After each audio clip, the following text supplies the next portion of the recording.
Bien, Monsieur Pierrick Graviou, bonjour.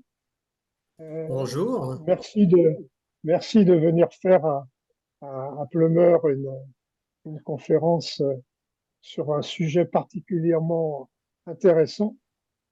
Donc, dans un premier temps, je vais vous demander de vous présenter rapidement. Et puis, dans un deuxième temps, on abordera le sujet de votre conférence. Il était une fois la Terre, avec un très beau titre. Voilà. Très bien. Eh bien, je m'appelle donc Pierrick Graviou. Je suis né à Lannion, donc je suis un local de l'Étape, si on peut dire. Après avoir fait des études secondaires toujours à Lannion, j'ai rejoint Rennes pour réaliser des études supérieures en géologie.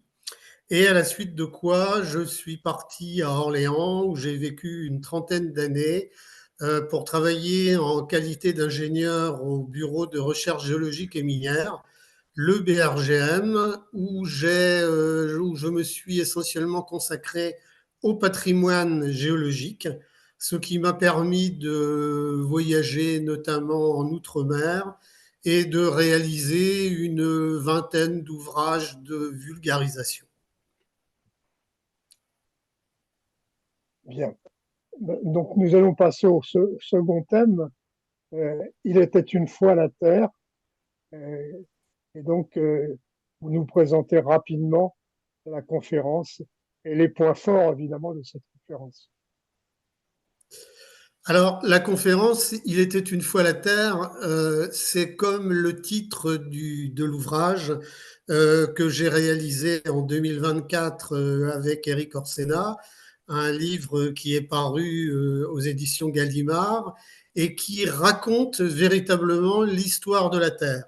Donc une histoire la plus belle et la plus longue, bien évidemment, de toutes les histoires, puisqu'elle commence il y a 4,6 milliards d'années pour continuer aujourd'hui comme vous le savez.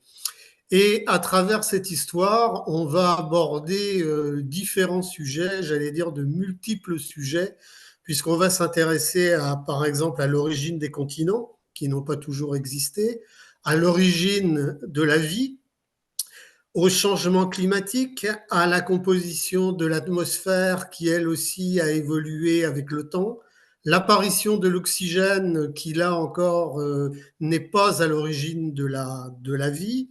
On va s'intéresser évidemment aux extinctions des êtres vivants, aux grandes extinctions, à leur évolution. Alors dans ces extinctions, on pense bien évidemment aux dinosaures, et grâce à cette extinction, l'apogée des mammifères, et pour terminer, bien évidemment, par notre histoire, l'histoire de l'humanité.